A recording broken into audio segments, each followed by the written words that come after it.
کیونکہ ربیع الاول ایک سینسٹیو ایشو ہے خصوصاً سب کانٹیننٹ کے اندر. اس کے ساتھ لوگوں کی رسومات، عقیدتیں اور یہ ساری چیزیں جڑی ہوئی ہیں.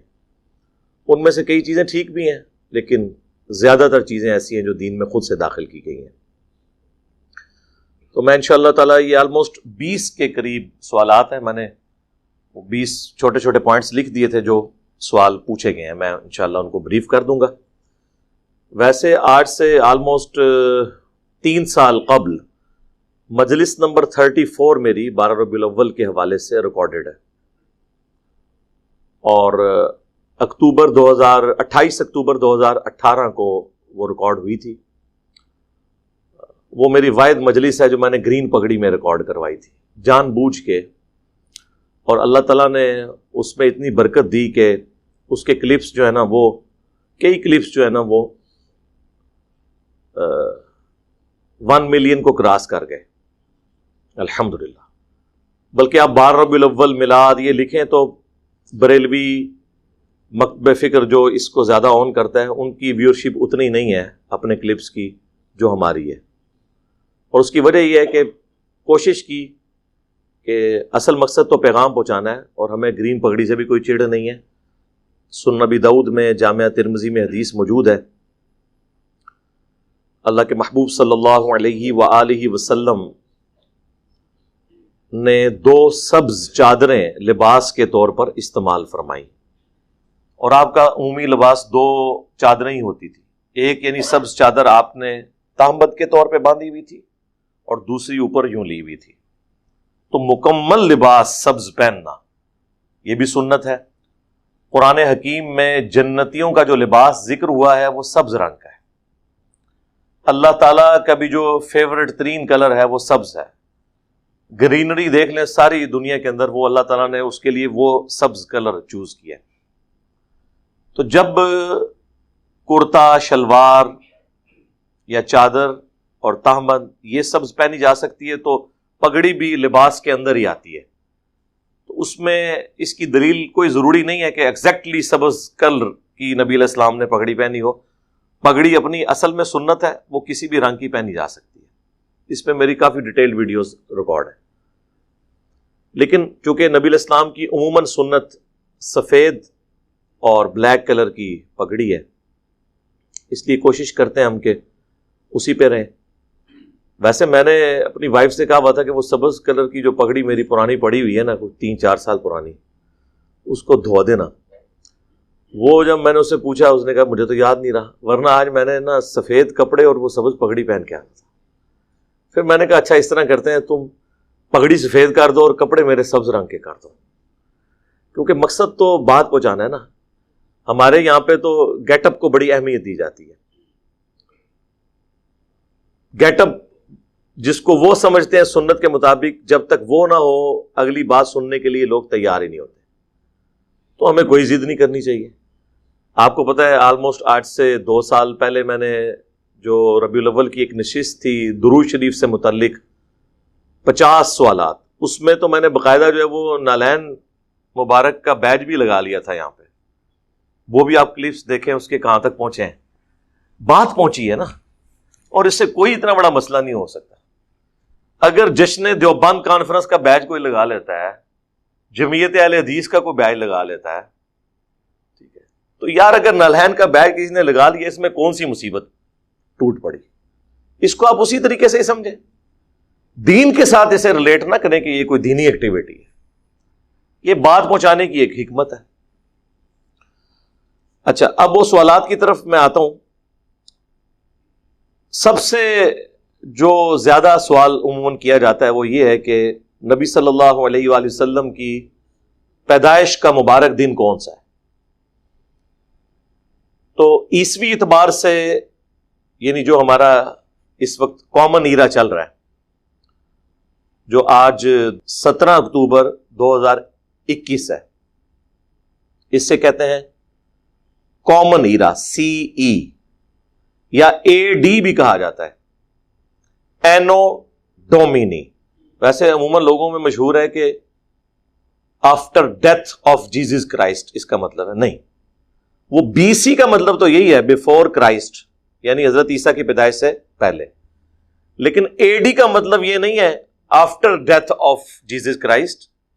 حضرت عیسیٰ علیہ السلام کو تو زندہ اٹھایا گیا, ٹھیک ہے, کرسچنز کا عقیدہ, لیکن یہ اینو ڈومینی ایک لیٹن ورڈ ہے جس کا مطلب ہے ایئر آف دا لارڈ, ہمارے آقا کا سال, جس سال ہمارے آقا پیدا ہوئے. تو یہ اے ڈی جو ٹرمنالوجی ہے اسے پروموٹ کرنا چاہیے, اس کا تعلق ایک پیغمبر کے ساتھ ہے. لیکن آپ دیکھیں چونکہ اکثریت کرسچینٹی میں اب ایتھیسٹ اور سیکولر ہو چکے ہیں, انہوں نے اس کی جگہ اب نیا ورڈ شروع کر دیا, اگرچہ اسے اتنی پذیرائی نہیں ملی, لیکن وہ یوز وہ یہی کرتے ہیں. اب آپ دیکھیں ان کی خبروں میں CE کامن ایرا, یعنی پیغمبر کا کانسیپٹ ہی ختم ہو جائے.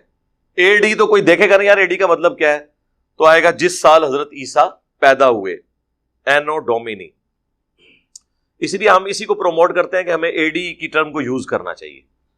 تو اے ڈی کے اعتبار سے 571 اے ڈی اور تاریخ 22 اپریل اللہ کے محبوب صلی اللہ علیہ وآلہ وسلم کی پیدائش کا دن ہے.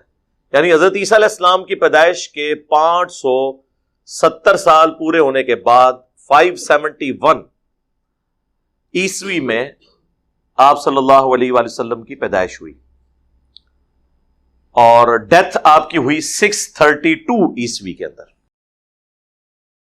اب نبی علیہ السلام کی جب بعثت ہوئی اس وقت اس طریقے سے عرب کے لوگوں میں سن کوئی نہیں چلتے تھے, بلکہ وہ مختلف سالوں میں ہونے والے واقعات کے ریفرنس سے چیزوں کو یاد رکھا کرتے تھے کہ فلاں جو واقعہ ہوا تھا اس کے اتنے سال کے بعد یہ شخص پیدا ہوا. جس طرح ہمارے اپنے ذہن میں تو ایک بڑا مشہور واقعہ ہے جو 1992 کا سیلاب آیا تھا, بہت بڑا. تو کئی لوگ ہیں نا, ان کے جو گھر والے ہیں نا, تو وہ کہتے ہیں جی اے سیلاب والے سال پیدا ہوا سی, اور جس سال سیلاب آیا سی نا اس تو اگلے سال ہے پیدا ہوا سی. تو 1992 ہمارے یہاں پہ بھی ایک بینچ مارک کے طور پہ مانا جاتا ہے. عرب میں چلتے ہی یہ تھا. اس اعتبار سے ابراہ کے لشکر کو جو اللہ تعالیٰ نے ہلاک کیا, جس کا ذکر سورۃ الفیل کے اندر موجود ہے, جامعہ ترمذی میں حدیث ہے کہ اللہ کے محبوب صلی اللہ علیہ وآلہ وسلم عام الفیل والے سال پیدا ہوئے. یعنی اس سال یہ بہت بڑا ایک واقعہ ہوا تھا کہ کعبے پر چڑھائی کرنے کے اگینسٹ اللہ تعالیٰ نے اسے ہلاک کیا, ابراہ کو. دلائل النبوہ امام بیہقی کی کتاب ہے, آلموسٹ 3500 اس میں احادیث ہیں. اس میں نبی علیہ السلام کی پوری بایوگرافی اس اعتبار سے موجود ہے. اس کے شروع میں آپ کو ملے گا, بلکہ 4 نمبر کے اوپر یہ حدیث ہے. حضرت انس بن مالک کے شاگرد ہیں محمد بن اسحاق المتوفى 150 ہجری. وہ کہتے ہیں کہ اللہ کے محبوب صلی اللہ علیہ وآلہ وسلم عام الفیل والے سال پیر کے دن 12 ربیع الاول کو صبح کے وقت پیدا ہوئے. یعنی یہ اہل سنت کی کتابیں یہ بتاتی ہیں, حدیث کی کتابیں. اہل تشیع کے ہاں بھی, جس طرح ہمارے ہاں صحیح بخاری ایک موسٹ اتھینٹک بک ہے احادیث کی, ان کی ہے اصول الکافی. اس میں جو 110 نمبر چیپٹر ہے وہ نبی علیہ السلام کی پیدائش سے متعلق ہے. اس میں بھی لکھا ہوا ہے کہ نبی صلی اللہ علیہ وآلہ وسلم عام الفیل والے سال 12 ربیع الاول کو منڈے کے دن پیدا ہوئے.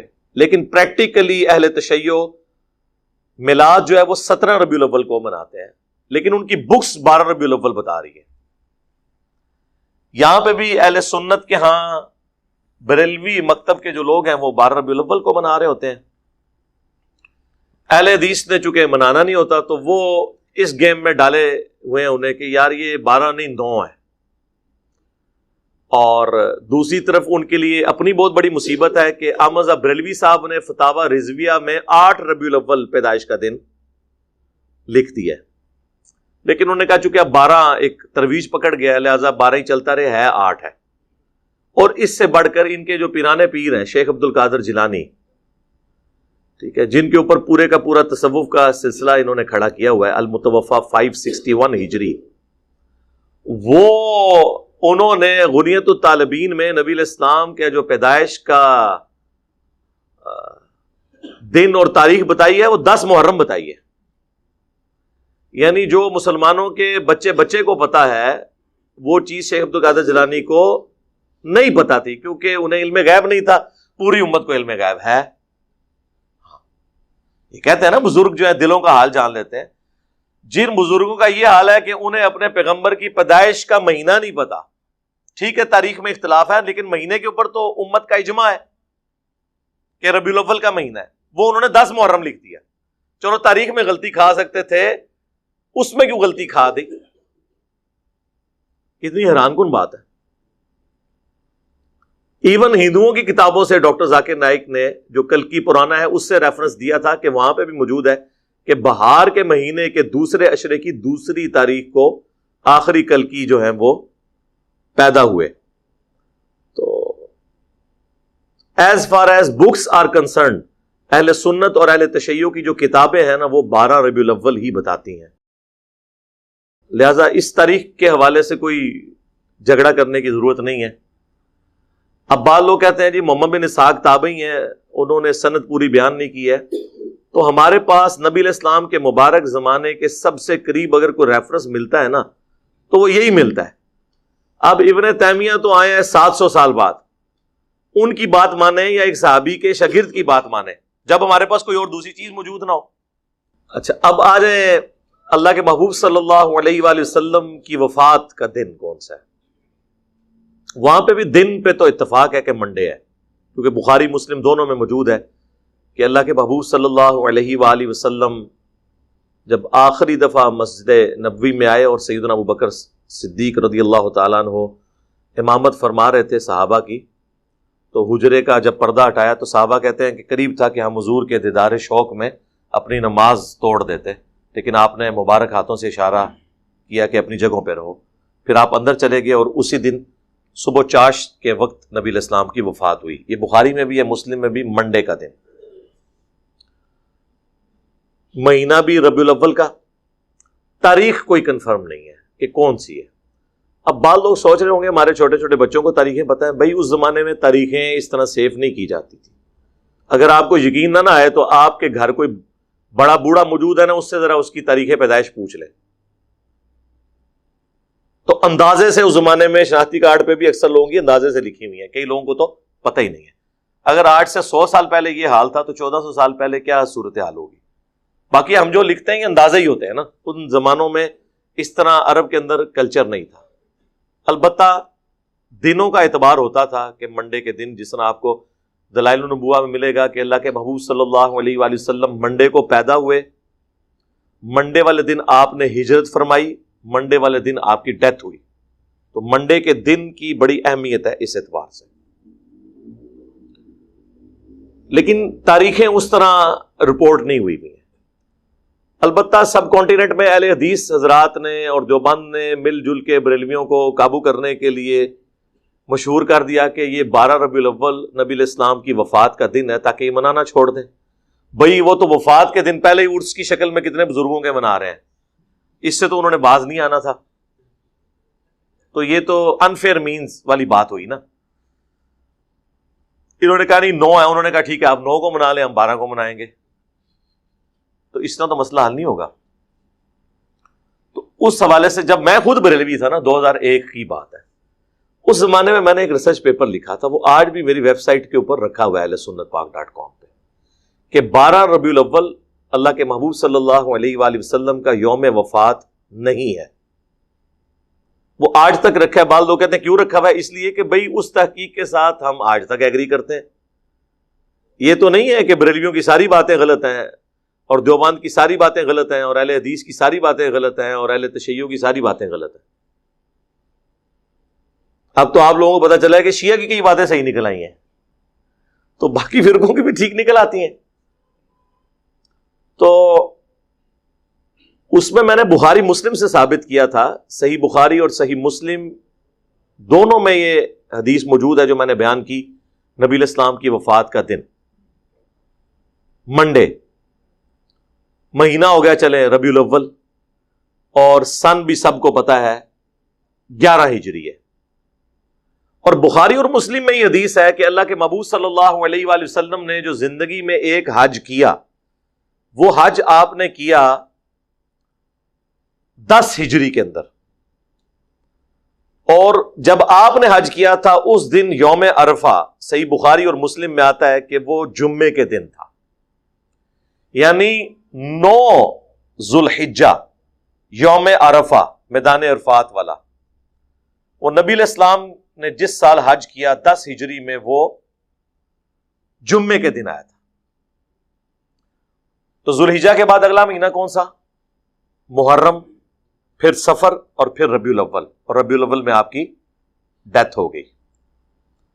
اب یہ بیچ میں جو 3 مہینے انوالو ہو رہے ہیں نا، ذوالحجہ، محرم اور سفر، یہ تینوں مہینے آپ 30 کے رکھ لیں، حالانکہ 3 30 کے نہیں ہوتے، تینوں 29 کے رکھ لیں، 2 29 1 30 یا 2 30 1 29، یہ 4 پاسبلٹیز بنتی ہیں۔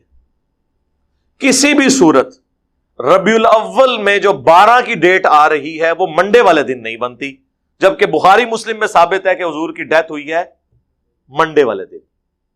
تو منڈے کے دن 12 ربیع الاول آتی نہیں ہے، چاہے تینوں مہینوں کو کسی بھی اعتبار سے رکھ دیں، تو یہ دونوں طرف کانسٹرینٹ موجود ہے۔ 10 ہجری میں 9 ذوالحجہ جمعے کے دن آئی، اور ادھر وفات ہوئی منڈے کے دن، تو آپ کیلکولیشن شروع کرتے ہیں۔ تو وہ سارے ٹیبل میں نے بنائے، وہ ٹیبل مختلف علماء کے پاس گئے، سب لوگ جو ہے نا، سب سے زیادہ تو علمی اپنے آپ کو اہل حدیث سمجھتے ہیں، وہ بھی فیل ہوئے، حتیٰ کہ شیخ زبیر علی صاحب سے جب میری بعد میں ملاقات ہوئی، میں نے کہا شیخ صاحب اس زمانے کا ایک ریسرچ پیپر آپ کو بھی اہل حدیثوں نے بھجوایا تھا، تو آپ نے جواب کیوں نہیں دیا؟ کہتے ہیں جواب کہاں سے دیتا، صحیح لکھا ہوا تھا۔ تو خاموش رہنے میں ہی عافیت تھی، اور پھر انہوں نے اس کا پریکٹیکل ثبوت دیا۔ آپ دیکھیں جو درود شریف پہ جو کتاب ہے نا، فضل الصلاۃ علی النبی، جو پہلے 300 سال میں کتاب لکھی گئی قاضی اسماعیل رحمہ اللہ نے، 107 احادیث اور آثار ہیں درود شریف پہ، اس کے جو آخر میں جا کے نا نبی علیہ السلام کی بایوگرافی نا مختصر لکھی ہے شیخ زبیر صاحب نے، کہ آپ فلاں سن میں پیدا ہوئے، فلاں ہجری میں جو ہے وہ بدر ہوئی، اس میں احد ہوئی، آپ کی زندگی کے جو بڑے بڑے واقعات۔ اینڈ پہ جا کے انہوں نے لکھا کہ آپ کی وفات سوموار کے دن ربیع الاول میں ہوئی، تاریخ نہیں لکھی، ورنہ تو لکھ دیتے نا اہل حدیثوں کو خوش کرنے کے لیے 12 ربیع الاول، نہیں لکھا۔ ایون جو سیرت الرسول والی کتاب ہے محمد بن عبد الوہاب صاحب کے بیٹے کی، عبداللہ کی، وہ آپ کو یہاں سے باہر سے مل بھی جائے گی، ہم نے PDF بھی اس کا رکھا ہوا ہے، اس میں بھی آپ دیکھیں تو انہوں نے محمد بن اسحاق کا وہ قول نقل کیا ہوا ہے۔ امام المغازی ہیں، سیرت ابن اسحاق دنیا میں پہلی سیرت کی باقاعدہ کتاب ہے، اور یہ امام ابن اسحاق جو تھے المتوفا 150 ہجری، جو انس ابن مالک کے شاگرد ہیں، ان سے بڑا ان کے زمانے میں جیوز اور کرسچن میں بھی کوئی تاریخ کا، ہسٹری کا اسکالر نہیں تھا۔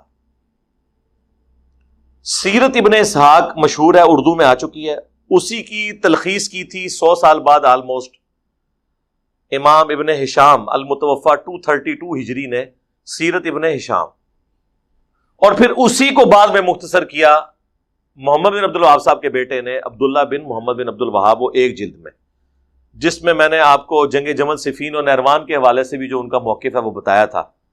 وہ کلپ میرا یوٹیوب کے اوپر موجود ہے، محمد بن عبد الوہاب شیعہ۔ میں نے تو پھر بھی کنٹرول الفاظ میں باتیں کی ہوئی ہیں، انہوں نے تو کھل کے باتیں کی ہیں الحمدللہ۔ اس میں بھی آپ کو یہ ملے گا۔ تو نبی علیہ السلام کی وفات کا دن منڈے، مہینہ ربیع الاول، تاریخ کوئی کنفرم نہیں ہے کہ کون سی تاریخ۔ یہ زیادہ بڑی جو چیزیں پوچھی جاتی ہیں۔ اس کے بعد وہ کہتے ہیں، دیکھیں جی قرآن پاک میں اللہ تعالیٰ نے فرمایا قُلْ بِفَضْلِ اللَّهِ وَبِرَحْمَتِهِ فَبِذَلِكَ فَلْيَفْرَحُوا، اے نبی تم فرماؤ کہ اللہ کے فضل اور رحمت ملنے کے اوپر خوشیاں منایا کرو، یہ اس سے بہتر ہے جو تم دنیا کا مال جمع کرتے ہو۔ تو وہ کہتے ہیں اس کے تحت نبی علیہ السلام کی پیدائش کے اوپر ہمیں خوشی منانی چاہیے، کیونکہ اللہ تعالیٰ نے سورہ آل عمران میں فرمایا لَقَدْ مَنَّ اللَّهُ عَلَى الْمُؤْمِنِينَ إِذْ بَعَثَ فِيهِمْ رَسُولًا، بے شک اللہ کا احسان ہے مومنین پر کہ انہی میں سے ایک رسول کو مبعوث کیا، جو اللہ کی آیات ان پر تلاوت کرتے ہیں، ان کا تزکیہ کرتے ہیں، اور انہیں کتاب و حکمت کی تعلیم دیتے ہیں، اور اس سے پہلے یہ کھلی گمراہی میں تھے۔ پھر وَمَا أَرْسَلْنَاكَ إِلَّا رَحْمَةً لِّلْعَالَمِينَ، نبی علیہ السلام کو اللہ تعالیٰ نے سارے جہان والوں کے لیے رحمت بنا کر بھیجا۔ تو وہ کہتے ہیں کہ جی دیکھیں، جب اللہ تعالیٰ کہہ رہا ہے کہ میرا فضل اور رحمت ملے، اور ایسا فضل جس پہ اللہ احسان جتا رہا ہے مومنین پر، تو اس کے ملنے پہ خوشی کرنی چاہیے۔ بالکل ٹھیک ہے، لیکن اگر یہ آپ آیت کا کانٹیکسٹ پڑھیں تو یہ اسپیسیفکلی قرآن کے بارے میں ہے، اسے آپ ایکسٹراپولیٹ کر سکتے ہیں نبی الاسلام کی ذات کے بارے میں بھی، لیکن اس کا سٹارٹ یوں ہوتا ہے، قد جاءتکم موعظۃ من ربکم، بے شک تمہارے پاس تمہارے رب کی طرف سے ایک واضح و نصیحت والی چیز آ گئی، اور ہدایت اور رحمت مومنین کے لیے، یعنی قرآن۔ اور پھر آتا ہے قل بفضل اللہ وبرحمتہ، یعنی قرآن کے ملنے پر خوشیاں مناؤ۔ تو جشن قرآن تو کوئی نہیں ہوتا۔ آج تک آپ نے سنا ہے جشن قرآن سال کے بعد منایا جاتا ہو؟ ہاں، جشن قرآن کی بجائے یہ کہا جاتا ہے قرآن حدیث ڈائریکٹ نہیں پڑھنا، گمراہ ہو جاؤ گے، یہ جشن ہو رہا ہوتا ہے۔ تو جشن قرآن بھی منائے، جشن میلاد بھی منائے، لیکن اس طریقے پر جو اللہ کے محبوب صلی اللہ علیہ وآلہ وسلم نے تعلیم فرمایا، جو صحیح مسلم میں حدیث ہے 2750، جو مشکات میں بھی موجود ہے نفلی روزوں والے چیپٹر کے اندر۔ اللہ کے محبوب صلی اللہ علیہ وآلہ وسلم ہر منڈے کا روزہ رکھا کرتے تھے، پیر کے دن۔ تو صحابہ کرام علیہم رضوان نے پوچھا کہ اے اللہ کے نبی علیہ السلام، آپ یہ روزہ کیوں رکھتے ہیں؟ تو آپ نے فرمایا فیہ ولدت وفیہ انزل علی، اس دن میں پیدا ہوا اور اس دن مجھ پر پہلی دفعہ وحی نازل ہوئی، یعنی وحی کا نزول بھی منڈے کو ہوا، یعنی منڈے کا دن اللہ کے محبوب صلی اللہ علیہ وآلہ وسلم کی مبارک زندگی میں بڑا اہم ہے۔ پیدائش منڈے، ہجرت منڈے، وفات منڈے، اور نزول قرآن منڈے۔ اور آپ جشن قرآن اور جشن میلاد سال کے بعد نہیں سر، ہر ویک منایا کرتے تھے منڈے کا روزہ رکھ کے۔ ایک اور حدیث بھی ہے صحیح مسلم کی کہ نبی علیہ السلام ہر منڈے اور جمعرات کو روزہ رکھتے تھے، اور فرمایا کہ ان 2 دنوں میں اللہ کے حضور نامہ اعمال پیش ہوتے ہیں، میری خواہش ہے کہ میرا نامہ اعمال جب اللہ کے حضور پیش ہو تو میں روزے کی حالت سے ہوں۔ وہ الگ سے حدیث ہے، اور یہ منڈے کے حوالے سے الگ سے حدیث موجود ہے۔ تو جشن میلاد منانے کا طریقہ بتا دیا۔ بعض لوگ کہتے ہیں جی ہم اس پر قیاس کرتے ہوئے 12 ربیع الاول کا روزہ رکھ لیں، جس طرح ہمارے یہ دعوت اسلامی والے جن کی پہلے سبز پکڑی تھی اور اب سفید ہو گئی ہے، تو یہ لوگ 12 ربیع الاول کو روزہ رکھتے ہیں باقاعدہ طور پہ نا، اور قیاس کرتے ہیں۔ اب یہ قیاس بڑی دور کا ہے، ہم فتویٰ کو نہیں لگاتے، لیکن کم از کم باقیوں سے یہ بہتر ہے۔ باقی جو ایکٹیویٹیز پرفارم کر رہے ہیں نا، یہ آپ کو جو ڈول ڈمکے نظر آتے ہیں، عجیب و غریب قسم کی حرکات کرتے ہوئے لوگ، وہ دعوت اسلامی کے لوگ نہیں ہوتے۔ ایٹ لیسٹ ان کے اندر اتنا ہے کہ انہوں نے ایک خاص لمٹ کو کراس نہیں کرنا۔ تو وہ ایون آپ دیکھیں اتنی گرمیوں میں بھی ربیع الاول آیا ہوتا ہے، کئی بیچارے بے ہوش بھی ہو جاتے ہیں، روزہ رکھا ہوتا ہے انہوں نے، جلوس میں بھی وہ جا رہے ہوتے ہیں۔ باقی یہ ماڈل بنانا، ماڈلز کے آگے کھڑے ہو کے دعائیں کرنا، پھر ان ماڈلز کو دیکھنے کے لیے مرد و عورت کا اختلاط ہونا، اس کو تو خود بریلوی مکتب کے لوگ، بڑے علماء ناپسند کرتے ہیں۔ الیاس قادری صاحب تو بہت زیادہ مخالفت اس کی کرتے ہیں، لیکن چونکہ اب یہ کلچر ہے، بن چکا ہے، اب اس کے اوپر آپ کوئی قدغن لگانا بڑا مشکل کام ہے۔ تو وہ 12 ربیع الاول کا روزہ رکھتے ہیں، ان کو بھی میں کہتا ہوں بجائے 12 ربیع الاول کا روزہ رکھنے کے آپ منڈے کا روزہ رکھیں۔ آج 10 ربیع الاول ہے، کل 11 ربیع الاول منڈے کے دن آ رہی ہے، تو آپ منڈے کا روزہ رکھیں۔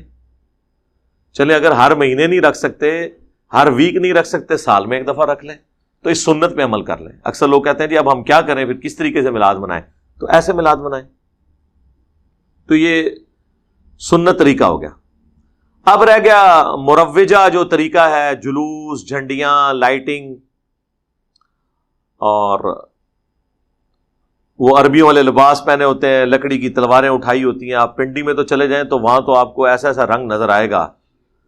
تو اب یہ ساری کی ساری چیزیں ان کو بھی پتہ ہے کہ اللہ کے محبوب صلی اللہ علیہ وآلہ وسلم اور خلفائے راشدین کے زمانے میں نہیں تھی، لیکن وہ پھر اس کے اوپر لیم ایکسکیوز یہ دیتے ہیں کہ دیکھیں نبی علیہ السلام کے مبارک زمانے میں قالین بھی نہیں بچھائے جاتے تھے مساجد میں، ایئر کنڈیشن نہیں ہوتے تھے، لائٹنگ نہیں ہوتی تھی، مسجد کے محراب، مسجد کے مینار نہیں ہوتے تھے، تو یہ چیزیں بھی تو آپ نے ایکسیپٹ کی ہوئی ہیں۔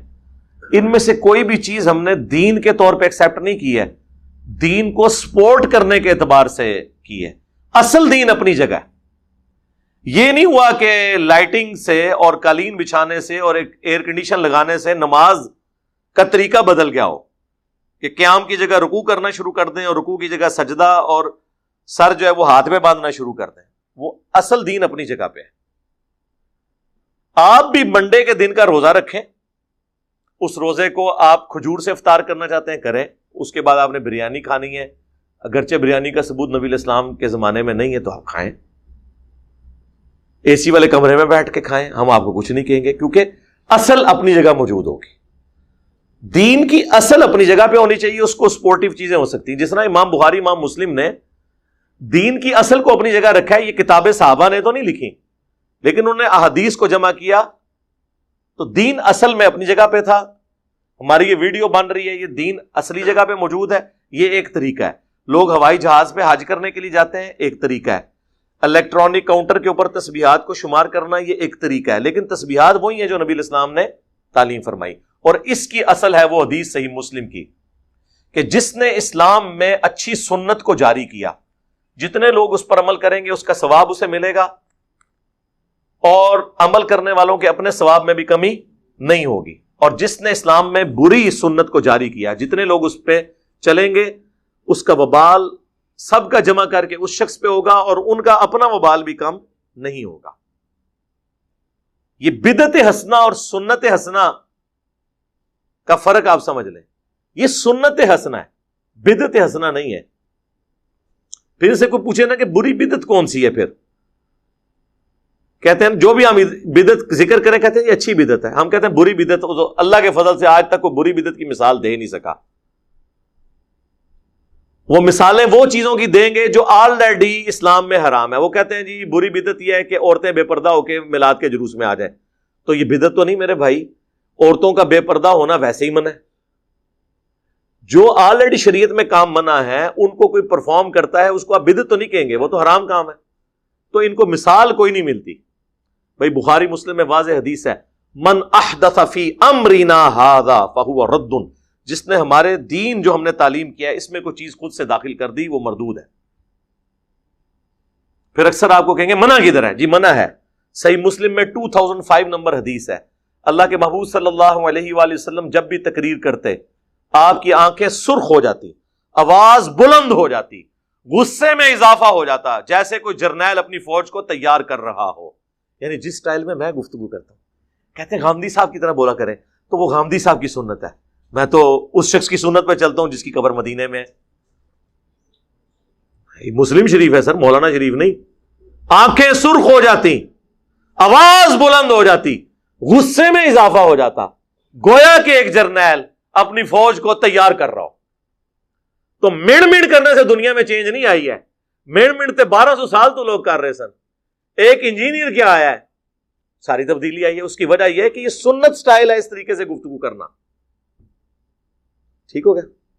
تو اس میں نبی علیہ السلام فرماتے اما بعد فإن خیر الحدیث کتاب اللہ وخیر الہدی ہدی محمد صلی اللہ علیہ وآلہ وسلم وشر الامور محدثاتها وکل محدثۃ بدعہ وکل بدعۃ ضلالہ وکل ضلالۃ فی النار. آگاہ ہو جاؤ, سب سے بہترین کلام اللہ کی کتاب ہے, سب سے ہدایت یافتہ راستہ محمد صلی اللہ علیہ وآلہ وسلم کا ہے. بدترین کام وہ ہیں جو دین کے اندر نئے داخل کر دیے جاتے ہیں. وہ تمام کام بدعتیں ہیں, تمام بدعتیں گمراہیاں ہیں, اور تمام گمراہیاں جہنم میں لے جانے والی. کچھ الفاظ سنن نسائی میں اور جامع ترمذی میں, مین سٹرکچر اس کی صحیح مسلم میں. منع کدھر ہے؟ جی منع ہے کہ جو آپ کام خود داخل کریں گے منع ہے. وہ کہتے ہیں جی بتائیں کہ جی یہ چیز نبی علیہ السلام نے حکم کہاں دیا ہے رفع الیدین کا؟ جی دیا حکم, صحیح بخاری میں حدیث ہے, صلو کما رأیتمونی اصلی, نماز اس طرح پڑھو جس طرح مجھے نماز پڑھتے ہوئے دیکھتے ہو.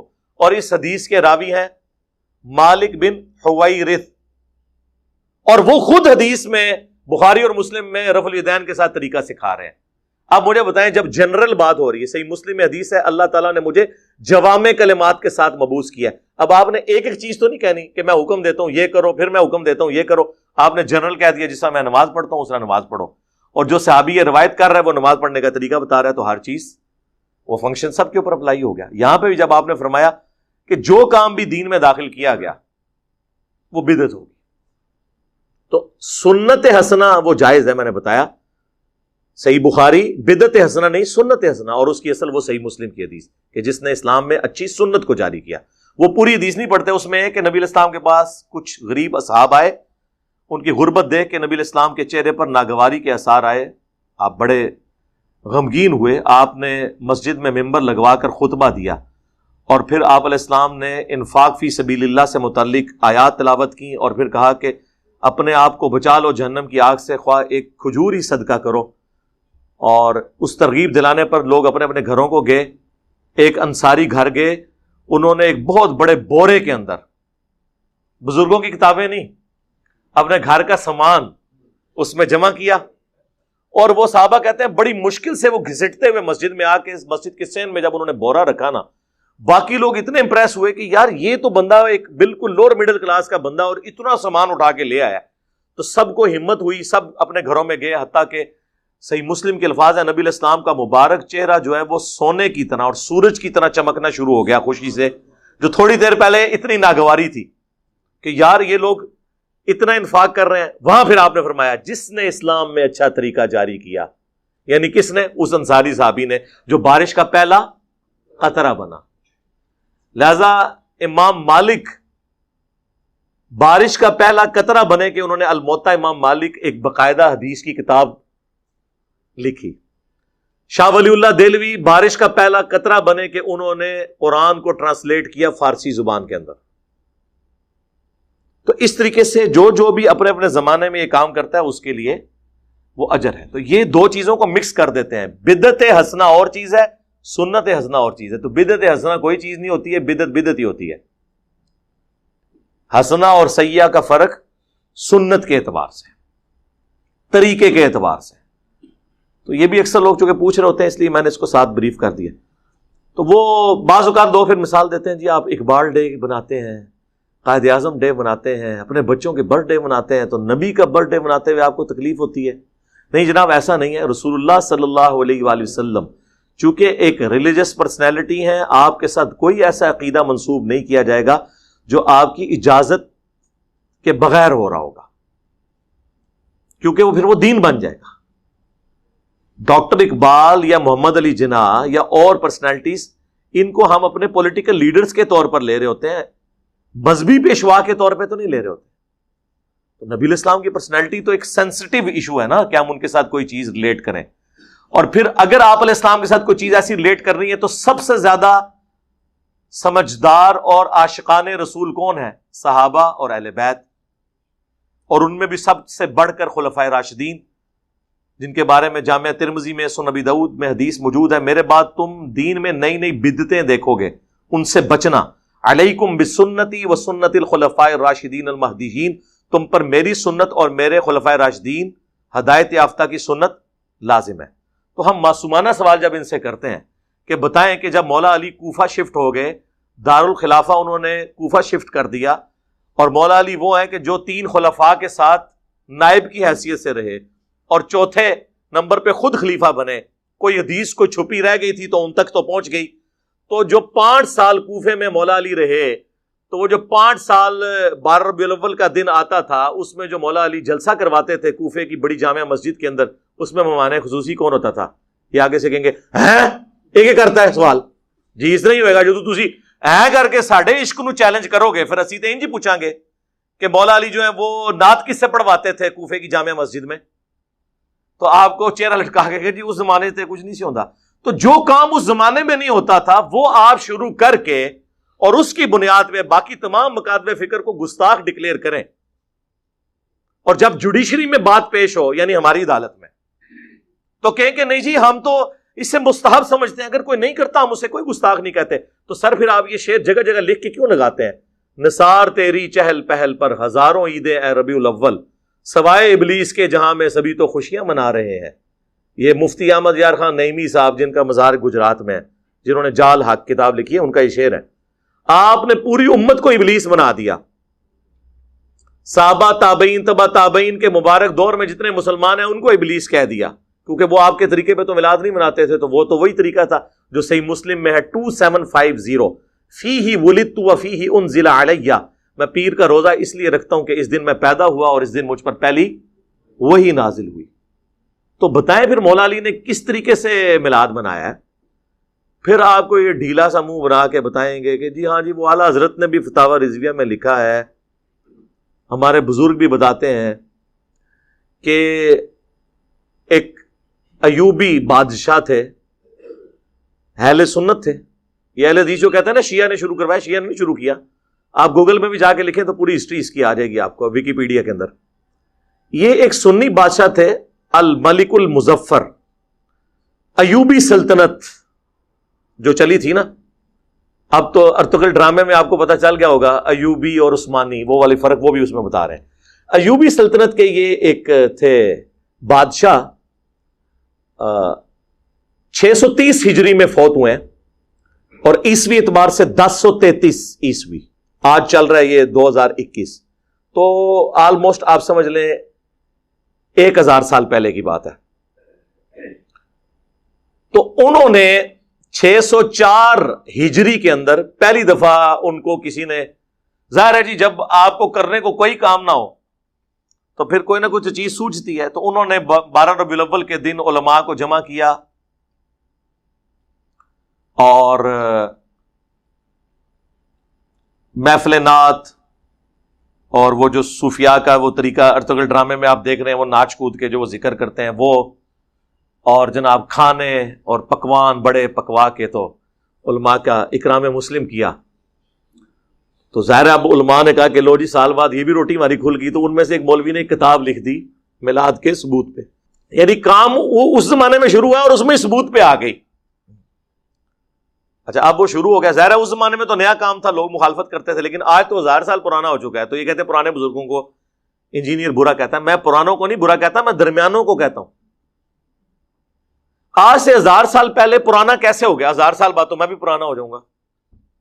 درمیانے ہیں, پرانے وہ ہیں جو صحابہ تابعین تبع تابعین اہل بیت, وہ پہلے 300 سال جو بخاری مسلم میں حدیث ہے سب سے بہتر زمانہ میرا, پھر صحابہ کا, پھر تابعین کا, پھر تبع تابعین کا. اس کے بعد جھوٹے لوگ پیدا ہوں گے جو جھوٹی گواہیاں دیں گے, امانت میں خیانت کریں گے اور موٹاپے کو پسند کریں گے. کپڑے ان کے سنت کے مطابق ہوں گے, پیٹ منافقین والا ہوگا. جی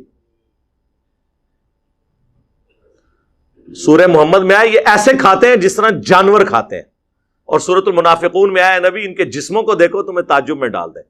یقین کریں واقعی میں ان کو صوفوں میں بیٹھے ہوئے دیکھتا ہوں نا, آدھا پیٹ اس طرف لٹکا ہوا ہے, آدھا اس طرف, اتنے بڑے فل سائز, اس میں بڑی مشکل سے سفید کپڑوں میں ان کے موٹے پیٹ چھپ جاتے ہیں.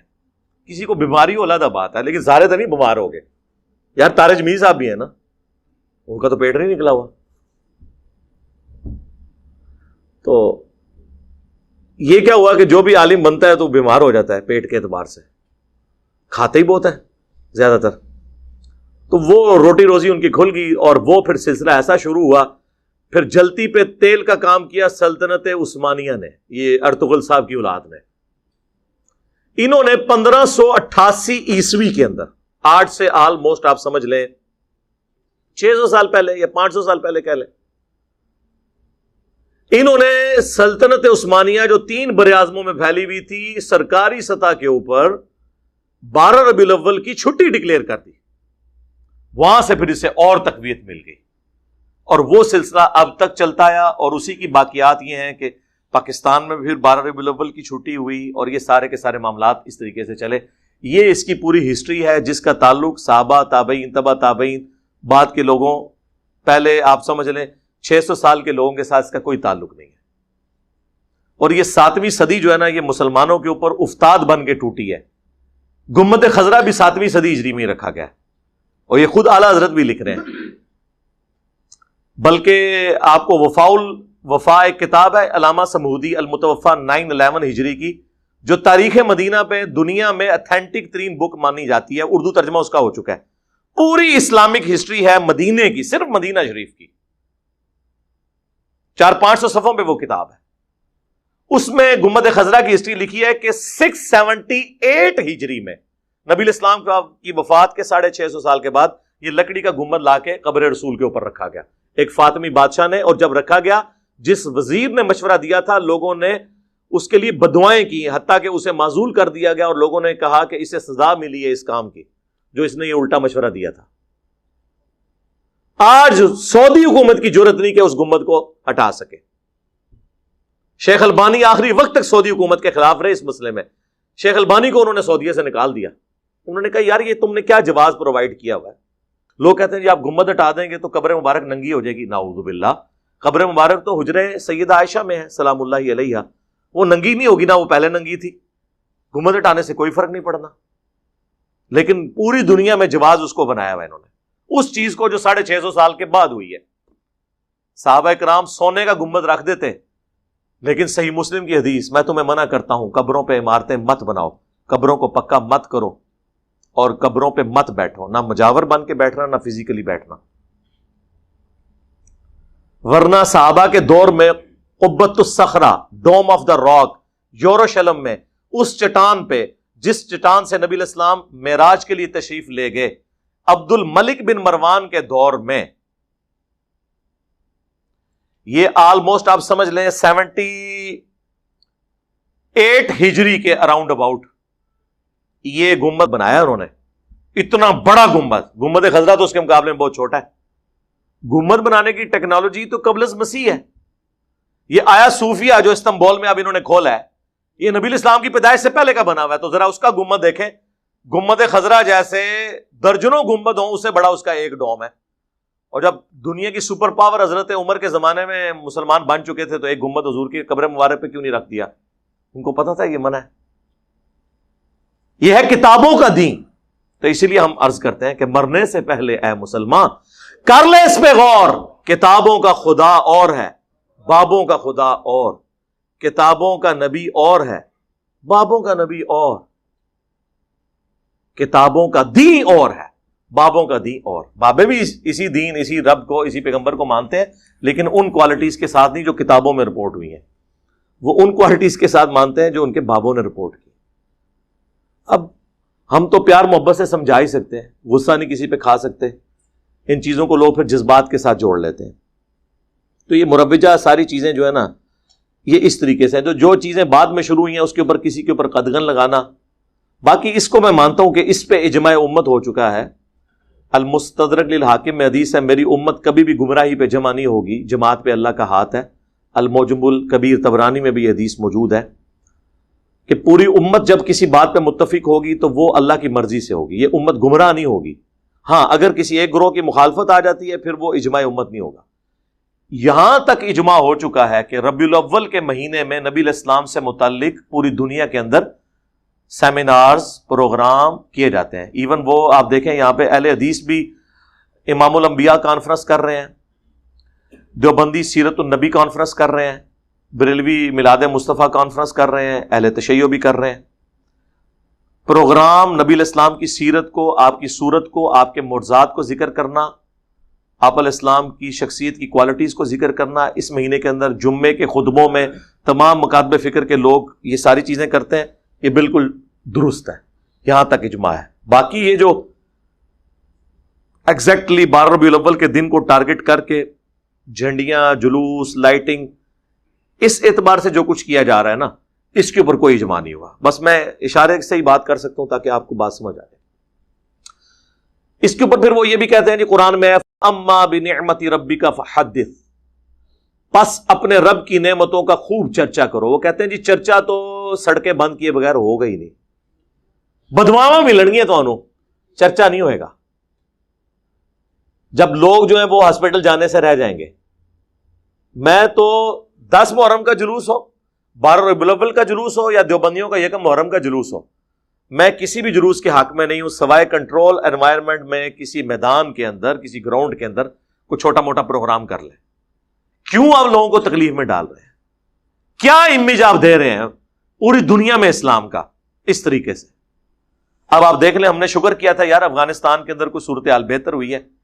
آپ دیکھ لیں ان 10 دنوں کے اندر 2 شیعہ مساجد کے اوپر خودکش حملے ہو کر کتنے لوگ شہید کر دیے۔ میں سوچ، اور مارنے والے بھی مسلمان، مرنے والے بھی مسلمان، مرنے والوں کی حفاظت کرنے والے حکومت میں بیٹھے ہوئے طالبان وہ بھی مسلمان۔ اس صورتحال کے اندر کسی گورے کا دماغ خراب ہے کہ وہ اسلام میں آ جائے، تو کہے گا بھائی سکون نال بیٹھا ہے، بیٹھا رہنے دو۔ یہاں پہ بھی آپ دیکھ لیں عشق رسول کے نام کے اوپر لوگوں کی گاڑیاں جلائیں گے. آج تک کوئی عاشق رسول مجھے نہیں ملا جو لبیک یا رسول اللہ کا نعرہ لگائے اس کے بعد اپنے موٹر سائیکل کی ٹینکی کھول کے اس میں وہ تیلی ڈال دے. اور کریو نا اے کام نہ کرنا, آگ لانی ہوئی نا ٹینکی نہ کھولنا, سائڈ تو لانا, کیونکہ وہ اگر اس کے اوپر آپ رکھیں گے تو بم بن کے پھٹے گا, تجھے بھی نہیں بچو گے, خود بھی جنت ہی پہنچ جاؤ گے. اپنی گاڑی اور اپنے موٹر بائک کو تو جلا کے آج تک کسی نے عشق رسول کا اظہار نہیں کیا. لوگوں کی گاڑیاں, اے ٹی ایم مشینیں توڑ کے اس سے عشق رسول کا اظہار کر رہے ہیں.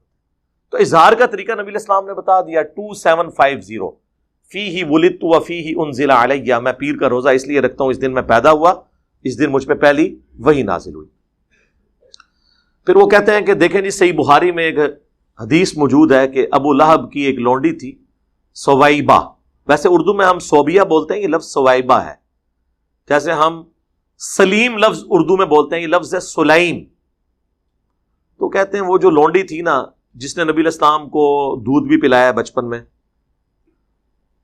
تو صحیح بخاری میں آتا ہے کہ ابو لہب کے مرنے کے بعد اس کے خاندان والوں میں سے کسی نے خواب میں دیکھا کہ تیری کیا حالت ہے. تو وہ کہنے لگا کہ میں بڑی تکلیف میں ہوں, البتہ جب منڈے کا دن آتا ہے نا تو مجھے اپنی اس انگلی کے ذریعے مشروب پلایا جاتا ہے, کیونکہ اس انگلی سے میں نے اپنی لونڈی کو آزاد کیا تھا سویبہ کو نبی علیہ السلام کی پیدائش کی خوشی میں, اور اس کا بینیفٹ مجھے مرنے کے بعد ملتا ہے. یہ خواب امام بخاری نے نقل کیا.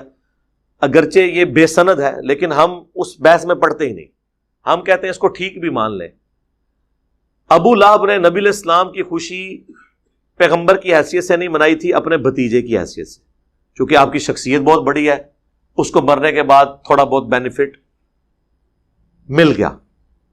لیکن کیا اس حدیث کی بنیاد پہ صحابہ کرام, خلفائے راشدین, خود نبی علیہ السلام, کیا آپ ہر سال اپنی پیدائش کے دن لونڈیاں آزاد کرتے تھے, یا لنگر پکوا کے تقسیم کرتے تھے, یا جلوس یا جھنڈے کرتے تھے؟ تو پھر مسئلہ حل ہوگا. جب تک آپ اس کو اس طریقے سے بیان نہیں کریں گے, ایک واقعہ ہے اس سے پوری ڈاکٹرن کھڑی نہیں ہو جاتی. وہ کہتے ہیں نہیں جی ایک ملتا ہے نا سنن کبریٰ البیہقی کے اندر اور طبرانی کی المعجم کے اندر کہ نبی علیہ السلام نے اپنی پیدائش کی خوشی میں بکری ذبح کی اور اس کا کھانا بنا کر صحابہ کرام کو کھلایا.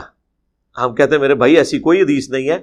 اس حدیث میں تو یہ ہے کہ نبی علیہ السلام نے اپنا عقیقہ خود کیا تھا, وہ عقیقہ تھا, ورنہ اگر آپ علیہ السلام نے کیا ہوتا تو یوں رپورٹ ہوتا کہ ہر سال آپ اپنی پیدائش کے موقع کے اوپر یوں لنگر پکا کر تقسیم کیا کرتے تھے. تو ایسی تو کوئی بات نہیں ملتی. آؤٹ آف کانٹیکسٹ چیزوں کو کوٹ مت کریں. پھر کہتے ہیں دیکھیں جی ہجرت مدینہ جب ہوئی, اللہ کے محبوب صلی اللہ علیہ وآلہ وسلم جب مدینہ شریف آئے تو بنو نجار کی بچیوں نے مدینہ شریف کی چھتوں پر کھڑے ہو کر, یہ صحیح مسلم میں موجود ہے تفصیل, یا محمد یا رسول اللہ کا نعرہ لگایا اور حضور علیہ السلام کو ویلکم کیا. طلع البدر علینا, وہ جو کلام بھی آپ کو ملتا ہے. وہ کہتے ہیں یہ بات ثبوت ہے کہ نبی علیہ السلام کی پیدائش کی خوشی منانی چاہیے, کیونکہ نبی علیہ السلام جب ہجرت کر کے آئے تو وہاں کی بچیوں نے خوشی منائی. یار وہ تو ایک ایونٹ تھا, اس کو سیلیبریٹ کیا. یہ تو نہیں ہے کہ ہر سال جب ہجرت کا دن آتا تھا یا میلاد کا دن آتا تھا تو وہ بچیاں یوں چھتوں پہ چڑھ کے تو یہ پڑھتی تھیں. وہ ایک ایونٹ تھا. وہ تو آج نبی علیہ السلام تشریف لے آئے تو ہمارا تو شاید اس سے بھی بڑھ کر والہانہ ایٹیچیوڈ ہو نبی علیہ السلام کو ویلکم کرنے میں. تو یہ آپ معاملات کو دیکھیں. نبی علیہ السلام کی مبارک زندگی کے جو واقعات ہیں ان کو آپ آج کے دور میں اس طریقے سے اکثر چیزوں کو پریزنٹ نہیں کر سکتے. اس پہ میں ایک جملہ بولا کرتا ہوں, اور یہ صدیوں کا آپ سمجھ لیں ایک اختلاف ہے جسے میں نے ایک جملے میں جمع کر دیا کہ رسول اللہ صلی اللہ علیہ وآلہ وسلم کی مبارک زندگی میں صحابہ کرام کی جو عقیدت تھی اللہ کے محبوب کے ساتھ صلی اللہ علیہ وآلہ وسلم, وہ عقیدت آج اگر آپ نے کسی میں دیکھنی ہے تو وہ بریلوی مکتب کے لوگ ہیں. لیکن نبی علیہ السلام کی وفات کے بعد صحابہ کرام کی جو حضور کے ساتھ عقیدت تھی وہ آپ نے اگر دیکھنی ہے تو وہ اہل حدیث کے اندر ہے. جی بخاری مسلم میں حدیث ہے کہ نبی علیہ السلام کا مبارک پسینہ صحابہ کرام خوشبو کے طور پہ استعمال کرتے تھے. بالکل ٹھیک ہے سر, آج تو ہم پسینہ نہیں لے سکتے اور نہ اس پہ قیاس کر کے قبر رسول کی مٹی اکھاڑ سکتے ہیں. کیا صحابہ نے اکھاڑی؟ جی بخاری میں آتا ہے نبی علیہ السلام نے وضو کیا, وضو کا جو پانی ہے صلح حدیبیہ کے موقع پر صحابہ کرام نے لے کے اپنے جسموں پہ ملا, اور جس کو نہیں ملتا تھا وہ دوسرے سے لے کے جسم پہ ملتا تھا. تو یار وضو کا پانی تو آج اویلیبل نہیں ہے. اگر آپ کہیں کہ اب ہم آپ کے بزرگوں کے پسینوں والے ٹیشو پیپر منہ میں ڈالنا شروع کر دیں, جس طرح وہ 2014 کے دھرنوں میں ڈاکٹر طاہر قادری صاحب اپنا پسینہ پوچھ پوچھ کے مریدین میں بانٹ رہے تھے, اور الیاس قادری صاحب ٹی وی میں آپ دیکھ لیں کہ وہ ساری اور افطاری میں وہ جو بوٹیاں کھاتے تھے اس کی ہڈیاں مریدین میں تقسیم کرتے تھے. اب یہ تو ہم نہیں کر سکتے میرے بھائی. آپ نے ان کو پیغمبر بنا لیا ہے کہ حضرت ابوبکر, عمر, عثمان و علی رضی اللہ عنہم اجمعین وعلیہم السلام اجمعین اپنی عزت اس طرح کرواتے تھے؟ انہوں نے تو سوچا بھی نہیں تھا. صحیح بخاری میں آتا ہے نبی علیہ السلام نے حجۃ الوداع کے موقع پر اپنے بال منڈوا کر صحابہ کرام میں تبرکن تقسیم کیے. صحیح بخاری کے اندر ہی موجود ہے. انس بن مالک کہتے ہیں حضور کا ایک بال میرے پاس ہونا دنیا اور جو کچھ دنیا کے اندر ہے اس سے بڑھ کر مجھے محبوب ہے. صحیح بخاری میں حدیث ہے ام سلمہ ہماری والدہ, بلکہ اپروپریٹ ورڈ ہے ہماری ماں ام المومنین, ان کے پاس حضور کے چند بال تھے جو ایک ڈبیا میں انہوں نے رکھے ہوئے تھے, اور اس محلے میں جب کوئی بیمار ہو جاتا وہ پانی برتن میں بھیجتا, وہ اس میں ڈبو کے ہلا کے دیتی تو اس مریض کو شفا ہو جاتی تھی. صحیح مسلم میں حدیث ہے نبی علیہ السلام کا کہ سروانی تیالسی کالا جبہ اسما بنت ابی بکر کے پاس تھا, اور وہ کہتی ہیں حضور پہنا کرتے تھے اور ہم اس کا دھون مریضوں کو شفا کے لیے دیتے ہیں. یہ حضور کے تبرکات تھے, اس میں تو کوئی شک نہیں ہے. صحابہ کرام, ابو داؤد ترمذی میں حدیث ہے نبی علیہ السلام ایک صحابی کو ملنے گئے تو آپ کو پیاس لگی تو حضور نے کہا میں نے پانی پینا, انہوں نے کہا کہ وہ مشکیزہ ہے, تو حضور علیہ السلام نے اس مشکیزے سے منہ لگا کر کھڑے ہو کر پانی پیا. وہ کہتے ہیں جیسے ہی حضور ہٹے میں نے مشکیزے کا منہ کاٹ کے اپنے پاس رکھ لیا تبرک کے طور پہ کہ اس سے میرے نبی کا منہ لگا ہوا ہے. سر صحابہ کرام نے وہ عقیدت کی ہے جو آپ کو یہ زبانی کلامی یہ جو دعوے کرتے نعرے مارتے لوگ نظر آتے ہیں, لیکن کب کی ہے؟ جب حضور علیہ السلام ان کے سامنے موجود تھے. لیکن جیسے ہی فوت ہوئے ہیں تو آپ کی میت کے اوپر محفل میلاد نہیں ہوئی, آپ کی میت کے اوپر وما ارسلناک الا رحمۃ للعالمین نہیں پڑھا گیا, بلکہ کیا پڑھا گیا؟ سیدنا ابوبکر کا خطبہ 4 جگہ کم از کم بخاری میں ہے, اس سے بھی زیادہ جگہ لیکن ڈیٹیل 4 جگہ. کیا پڑھا؟ اپنی طرف سے اما بعد, یعنی صلاۃ والسلام کے بعد انہوں نے کہا من کان یعبد محمدا فان محمدا قد مات, تم میں سے جو کوئی بھی محمد کی عبادت کرتا تھا جان لے کہ محمد پاکستان میں فوت ہو چکے, اور حضرت ابوبکر صدیق کے زمانے میں مر چکے, کیونکہ مات کا ترجمہ فوت تو نہیں ہم کر سکتے, فوت تو خود عربی کا لفظ ہے. وَمَنْ كَانَ يَعْبُدُ اللَّهَ فَإِنَّ اللَّهَ حَيٌّ لَا يَمُوتُ, اور جو کوئی اللہ کی عبادت کرتا ہے یا کرے گا جان لے اللہ کو کبھی موت نہیں آئے گی. صحابہ میں کون رسول اللہ کی عبادت کرتا تھا؟ کوئی نہیں. مجھے بھی لوگ کہتے ہیں نا انجینئر فرضی جملے بول کے ساڑھے بزرگوں نے لتاڑ دا ہے, تو حضرت بکر صدیق نے فرضی جملہ نہیں بولا, یہ کوئی آیت پڑھی تھی انہوں نے, کوئی حدیث پڑھی تھی, 295 سی لگا دینی تھی آپ لوگوں نے. اور پھر اپنی بات کی دلیل میں انہوں نے آیت پیش کی وما محمد الا رسول قد خلت من قبلہ الرسل افئن مات او قتل, محمد تو نہیں مگر ایک رسول, اگر یہ مر جائیں یا قتل کر دیے جائیں, یعنی پاکستان میں یہ وصال فرما جائیں یا شہید کر دیے جائیں, تو کیا تم دین سے الٹے قدم پھر جاؤ گے؟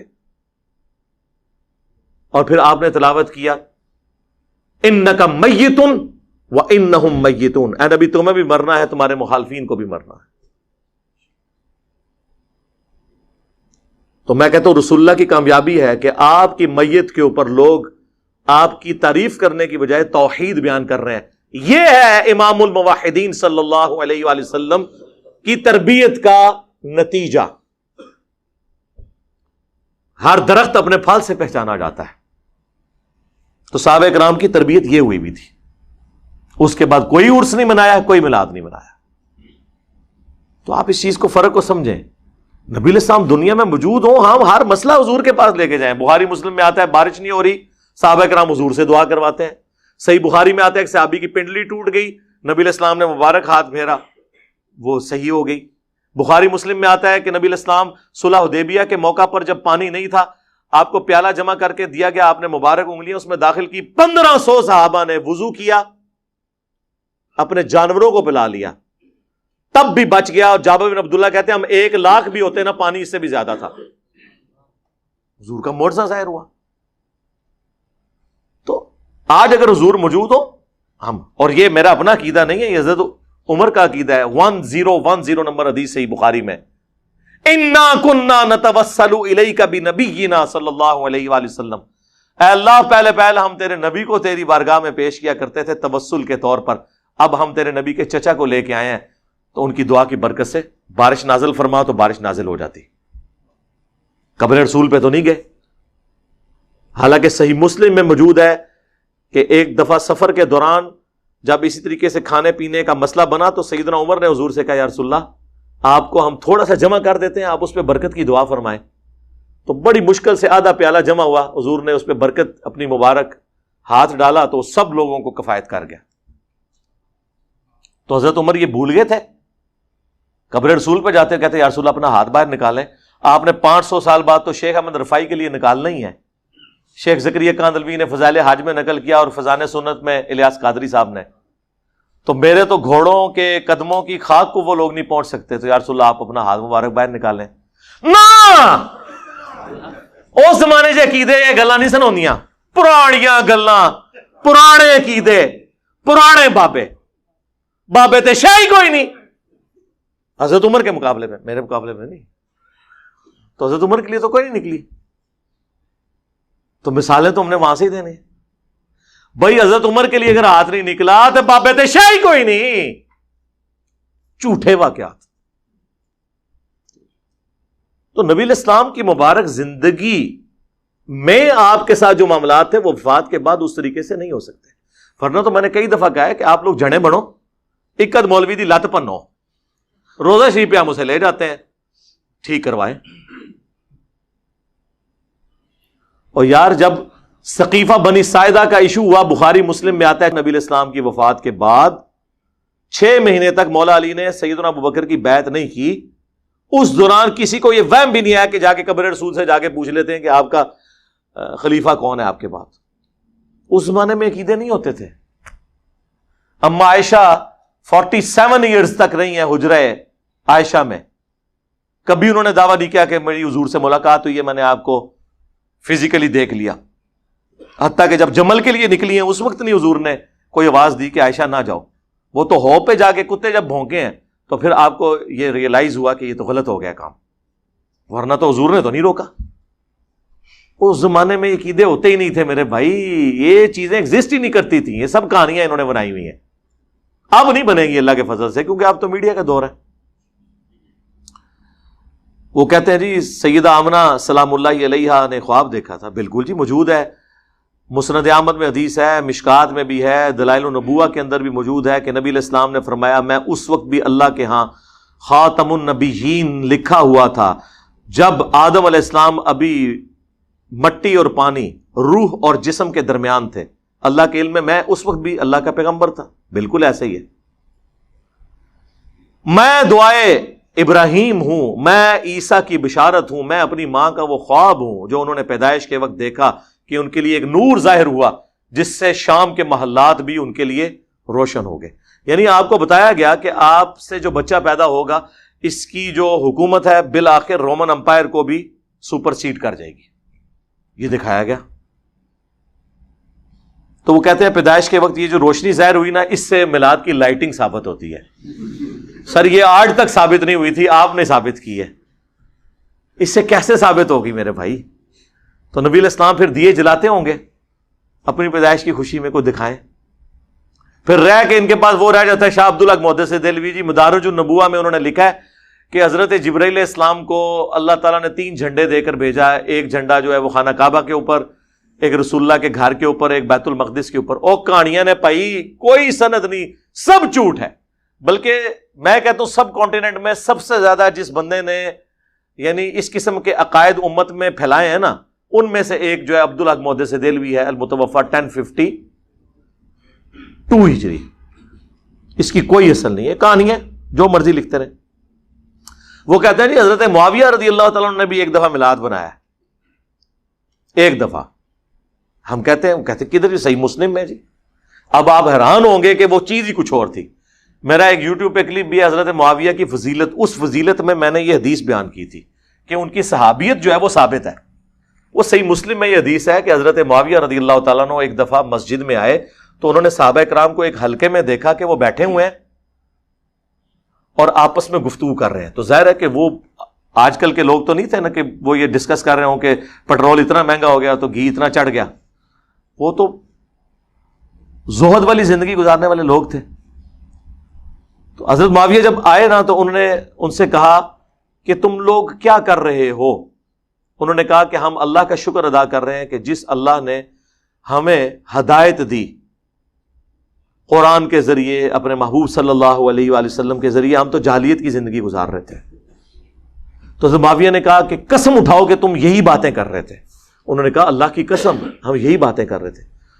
تو حضرت معاویہ نے کہا کہ میں نے بدگمانی کی وجہ سے تم سے قسم نہیں اٹھوائی۔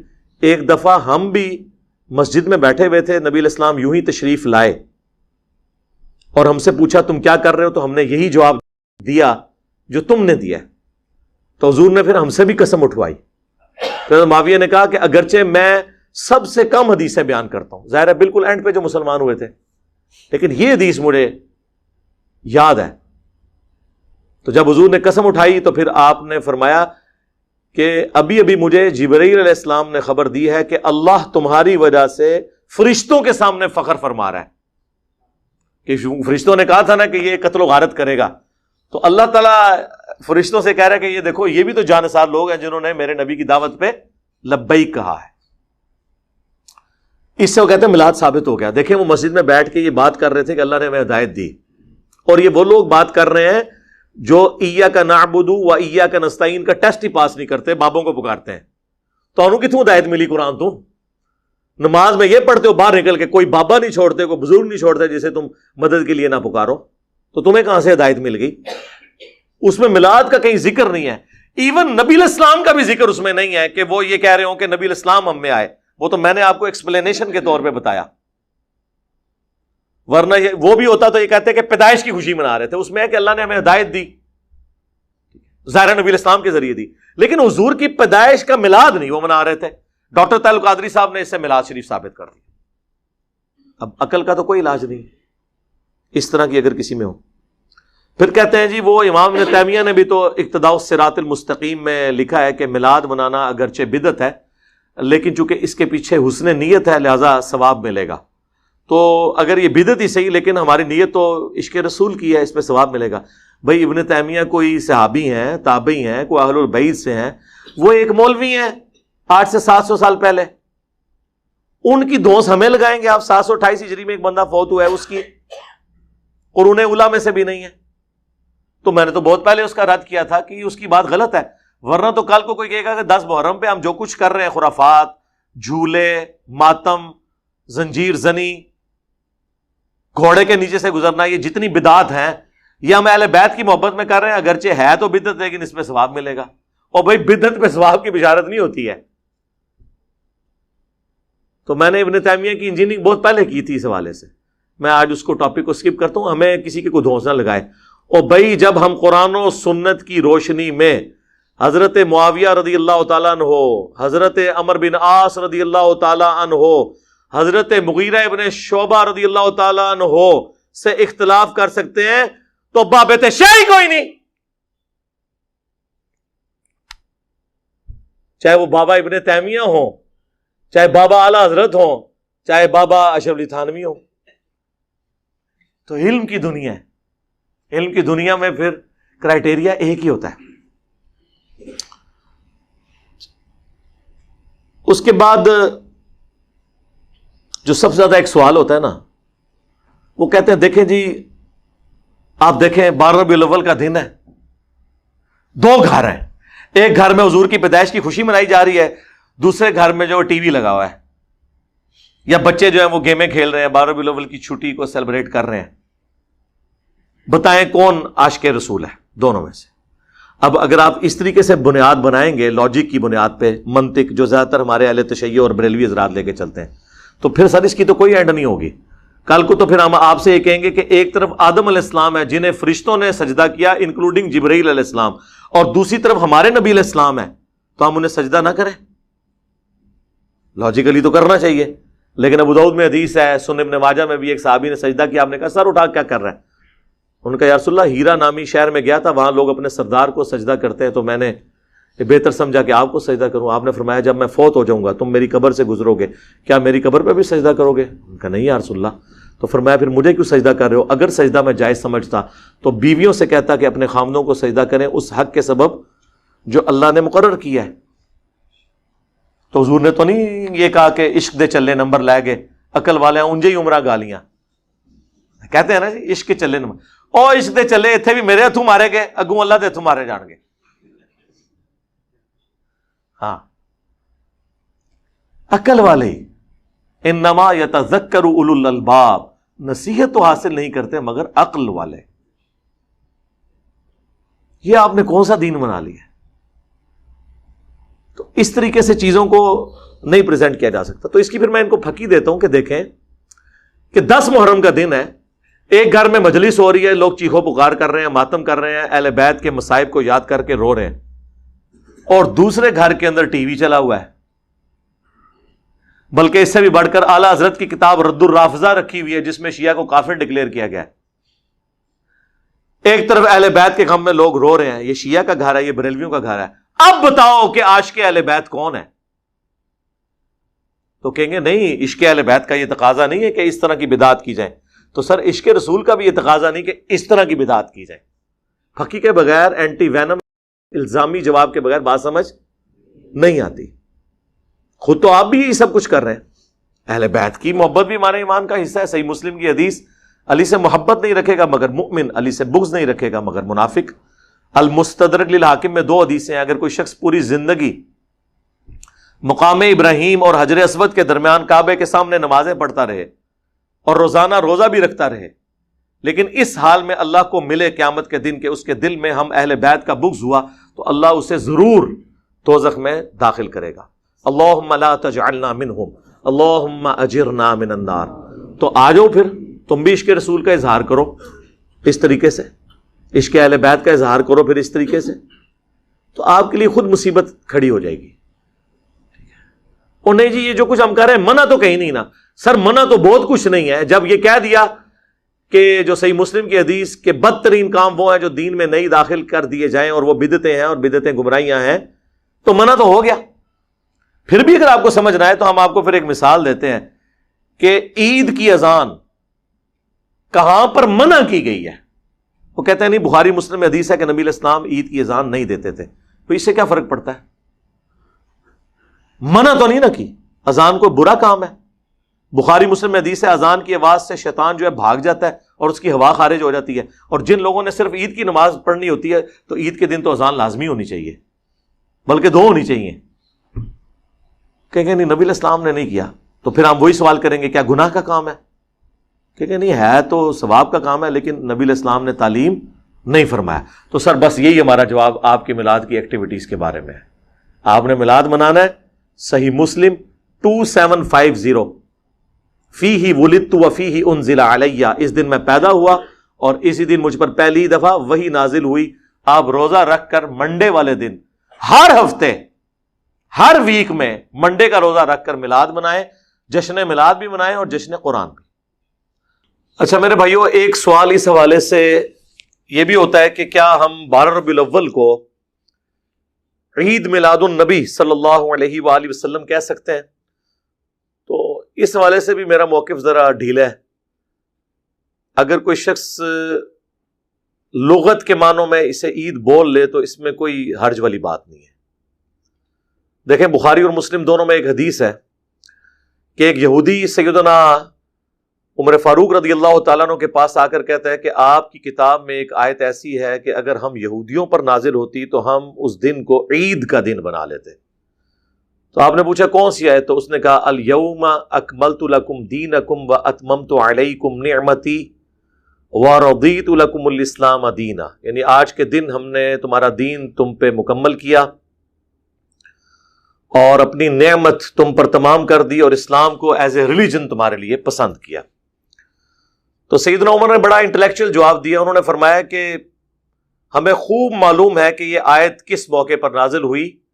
اللہ کے محبوب صلی اللہ علیہ وآلہ وسلم میدان عرفات میں تھے اور وہ جمعے کا دن تھا، یعنی وہ کہنا یہ چاہ رہے تھے کہ چونکہ وہ جمعے کا دن تھا تو وہ پہلے ہی عید کا دن تھا، اور یوم عرفہ بھی تھا، وہ بھی ہمارے لیے عید کا دن ہے۔ اب یہ انٹرپریٹیشن جو میں نے کی ہے یہ ابن عباس کے قول سے کی ہے، جو جامعہ ترمذی میں حدیث ہے۔ ایک یہودی نے آ کے ابن عباس سے جب یہی سوال کیا اسی انداز میں، تو انہوں نے فرمایا کہ اللہ تعالیٰ نے ہمیں اس دن پہلے ہی 2 عیدیں دی ہوئی تھیں، ایک یوم عرفہ اور دوسرا جمعہ۔ تو ابن عباس کا یہ جو ترمذی میں قول ہے وہ یہ چیز ثابت کرتا ہے کہ یوم عرفہ بھی مسلمانوں کے لیے عید کا دن ہے اور جمعہ بھی۔ تو 52 جمعے تو سال میں ہوتے ہیں، تو 52 عیدیں تو یہ بھی بن گئیں۔ لیکن اس پہ اجماع ہے کہ وہ 2 عیدیں، عید الفطر اور عید الاضحیٰ، وہ اصطلاحاً جب بولا جائے گا تو وہی 2 عیدیں ہیں پوری دنیا کے مسلمانوں کے لیے۔ لیکن اگر آپ لغت کے معنوں میں عید کہتے ہیں بار بار لوٹ کے آنے والا دن، اس کانٹیکسٹ میں اگر آپ کرنا چاہیں تو وہ آپ جمعے کو بھی عید کہہ سکتے ہیں، یوم عرفہ کو بھی کہہ سکتے ہیں۔ بخاری اور مسلم میں آتا ہے کہ 10 محرم کے دن یہودی روزہ رکھتے تھے، تو نبی علیہ السلام نے جب پوچھا تو انہوں نے کہا کہ حضرت موسیٰ علیہ السلام کو نجات ملی تھی فرعون سے، تو اس خوشی میں ہم رکھتے ہیں۔ تو نبی علیہ السلام نے فرمایا کہ پھر تم بھی 10 محرم کا روزہ شکرانے کے طور پر رکھو۔ بعض نے عرض کی کہ اس میں تو یعنی یہودیوں کی مشابہت ہو جائے گی، تو پھر آپ نے فرمایا کہ پھر تم 9 کا بھی رکھو۔ صحیح مسلم میں الفاظ موجود ہیں، اس میں میری ڈیٹیل ویڈیو الگ سے بھی ریکارڈ ہے۔ تو عید میلاد النبی کوئی بول لیتا ہے صلی اللہ علیہ وآلہ وسلم، تو اس میں چڑھنے کی کوئی ضرورت نہیں ہے۔ اصل مقصد یہ ہے کہ لوگوں کو بات سمجھائی جائے، ہمارا یہی مقصد ہے الحمدللہ۔ اچھا، اس حوالے سے بعض لوگ یہ پوچھتے ہیں کہ اب میلاد کے اوپر اگر کوئی گھر میں کھانا بھیج دیتا ہے، بھائی جو کھانا لے کے آئے اس سے پوچھیں کس کے نام کی نیاز ہے۔ 10 محرم کا کھانا ہو، 11ویں کا کھانا ہو یا میلاد کا کھانا ہو، جو لے کر آئے اس سے پوچھیں کس کے نام کا ہے۔ اگر وہ کہے نا اللہ کے نام کا ہے تو لے لیں اور کھا لیں، کوئی مسئلہ نہیں۔ اور اگر وہ اللہ کے سوا کسی اور کا ذکر کرے پھر بھی اس سے پوچھ لیں۔ بعض اوقات لوگوں کو بتانے میں وہ کہہ دیتے ہیں نا عبد القادر جیلانی کی 11ویں، ان کو کہیں کہ ان کے نام کیا یا اللہ کے نام کیا، اور ان کو ثواب پہنچانے کے لیے، یعنی اگر بریانی کھانی ہے تو پھر پوری تحقیق کر لو۔ تو انشاءاللہ آپ کو سارے مسلمان یہی کہیں گے کہ یہ ثواب پہنچانے کے لیے۔ تو میت کی طرف سے سال ثواب، صدقہ اور خیرات کا جو کھانا ہے وہ آپ کھا سکتے ہیں۔ آپ اس ایکٹیویٹی کے بارے میں کہہ سکتے ہیں کھانا حرام نہیں ہوگا، اس ذہن میں رکھیے گا، کھانا اپنی جگہ حلال ہی رہے گا۔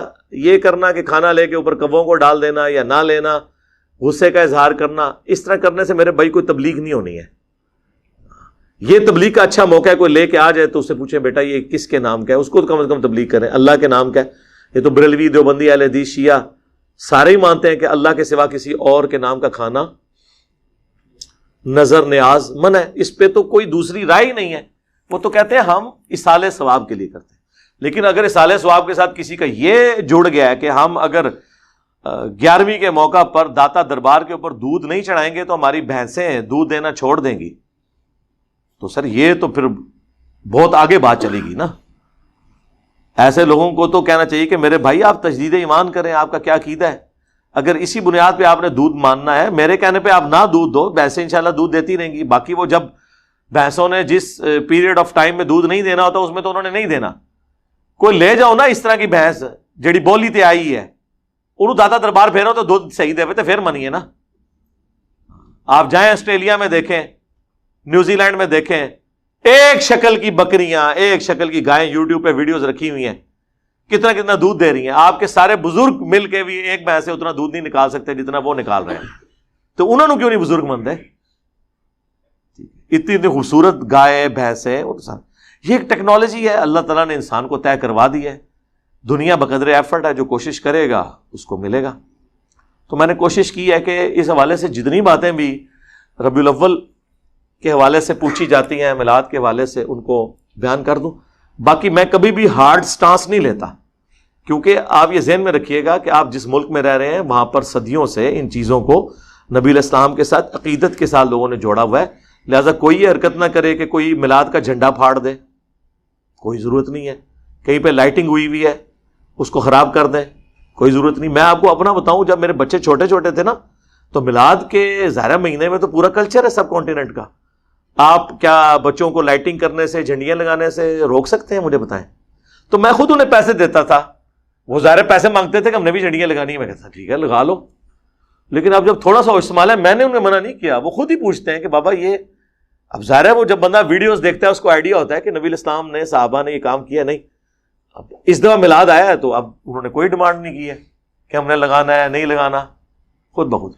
آپ نے نیگیٹو سائیکالوجی کبھی ڈیولپ نہیں ہونے دینی. اس کا فائدہ یہ ہوگا کہ نفرت نہیں آئے گی کسی کے دل کے لیے. میرے پاس وہ محلے والے کچھ کٹھے ہو کے آگے, جی وہ ہم نے جھنڈیاں لگانی ہے تو چندہ چاہیے. میں نے کہا یہ لو یار لگاؤ. اگر میں اس کے بجائے ہارڈ سٹانس لے لوں, آج ان میں سے کئی بچے ہیں جنہوں نے حق قبول کر لیا. ٹھیک ہے, میرے گھر آج سے 20 سال پہلے کوئی 1.5 لاکھ روپے کا میں نے سامان, آج کا سمجھ لیں 1 ملین کے قریب وہ بنتا ہے, میں نے سامان میلاد کا میں نے اپنا ذاتی بنوایا ہوا تھا جو ہم اپنا چوک سے جاتے تھے. اور یقین کریں ہمیں کبھی یہ وسوسہ بھی نہیں آیا تھا کہ ہم غلط ہیں, اور اللہ کے فضل سے کبھی یہ بھی وسوسہ نہیں آیا تھا کہ ہمارے علاوہ کسی نے جنت میں جانا ہے. تو جو جدھر لگا ہوا ہے نا میرے بھائی, وہ جذبات کے ساتھ لگا ہوا ہے. ہدایت مل جاتی ہے اگر آپ ہدایت کا دروازہ بند نہ کریں. خدا کے لیے کسی سے نفرت نہ کریں, پیار محبت سے. آپ دیکھیں ہماری اس دعوت سے سب سے زیادہ اگر کوئی چینج ہوئے ہیں وہ بریلوی ہوئے ہیں, شیعہ ہوئے ہیں, دیوبندی ہوئے ہیں, اہل حدیث ہوئے ہیں. بلکہ 2 فرقے تو مک ہی گئے ہیں, اہل حدیث اور شیعہ. کیونکہ اہل حدیث جو ہوتا تھا وہ بریلوی سے تحقیق کر کے ہوتا تھا. اب کوئی بریلوی اگر تحقیق کرتا ہے تو وہ اہل حدیث نہیں ہوتا, کیونکہ اسے یہ پتا ہے کہ اہل حدیث میں وہ خامیاں موجود ہیں جو انجینئر صاحب ہائی لائٹ کر رہے ہیں, جو ان کو ویسے ہی نہیں اچھی لگتی, یعنی یزیدیت اور ناسبیت. اسی طریقے سے اہل تشیع میں جتنے پڑھے لکھے لوگ تھے وہ پہلے ہی تنگ تھے کہ یہ صحابہ کرام پہ اعلانیہ سب و شتم کرنا اور عجیب قسم کی یہ ٹیبوز والی ایکٹیویٹیز کرنا, ٹھیک ہے, اپنے آپ کو زخمی کرنا اور پوری دنیا میں اسلام کی بدنامی کا باعث بننا. ٹھیک ہے, وہ ایک اہل تشیع عالم کو میں ٹی وی پہ سن رہا تھا, وہ کہتے ہیں کہ جب یہ ہمارے لوگ گستاخانہ کارٹونز کے اوپر اپنی املاک کو نقصان پہنچاتے ہیں, گاڑیاں توڑتے ہیں, موٹر بائک توڑ دیتے ہیں, مشینیں ATM کی توڑ دیتے ہیں, لوٹ لیتے ہیں, تو غیر مسلموں کو کیا امیج آتا ہوگا کہ اسلام تو امن کا دین ہے اور اس میں اس قسم کی بدامنی. تو میں نے کہا تھا سر جان کی مان پائیں تو ہم بھی عرض کریں کہ جب آپ اپنے آپ کو چھریاں مارتے ہیں بجائے کسی یزیدی کو پکڑ کے چھری مارنے کے, وہ بھی نہ ماریں, اسے علمی چھریاں ماریں جو ہم نے ماری ہیں. ٹھیک ہے, آپ اپنے آپ کو چھریاں مارتے ہیں, آپ کوئلوں کے اوپر ماتم کرتے ہیں. اب آپ نے مٹکے توڑنے شروع کر دیے ہیں, اپنے علماء آپ کو کہہ رہے ہیں کہ یہ کیا حرکتیں کر رہے ہو. زنجیر زنی کرتے ہیں, گھوڑے کے نیچے سے گزرتے ہیں, جھولے نکالتے ہیں. تو کیا غیر مسلم اس وقت نہیں سوچتے ہوں گے کہ اسلام ان رسومات کا نام ہے؟ اس وقت اسلام کی بدنامی نہیں ہو رہی ہوتی؟ تو جو ڈاکٹرن آپ بنا رہے ہوتے ہیں ذرا اس کو دوسرے اعتبار سے دیکھیں کہ یار یہ کیا اسلام کی تعلیمات یہ ہیں؟ کیا اسلام اس چیز کا نام ہے کہ سال کے بعد ربیع الاول کے مہینے کے اندر لوگ نکل آئیں باہر, سال کے بعد محرم کے مہینے کے اندر لوگ نکل آئیں باہر, یا رمضان کے مہینے کے اندر نکل آئیں باہر؟ اسلام تو ایک پورا ایک پیکج ہے نا. اللہم من احییتہ منا فاحیہ علی الاسلام ومن توفیتہ منا فتوفہ علی الایمان. رضیت باللہ ربا وبالاسلام دینا وبمحمد نبیا ورسولا. آمین. سبحانک اللہم وبحمدک اشہد ان لا الہ الا انت استغفرک واتوب الیک وما علینا الا البلاغ المبین. جزاکم اللہ خیرا. صلو علی الحبیب اللہم صلی علی محمد وعلی آل محمد واصحاب محمد وازواج محمد وامت محمد صلی اللہ علیہ وآلہ وسلم اجمعین الی یوم الدین.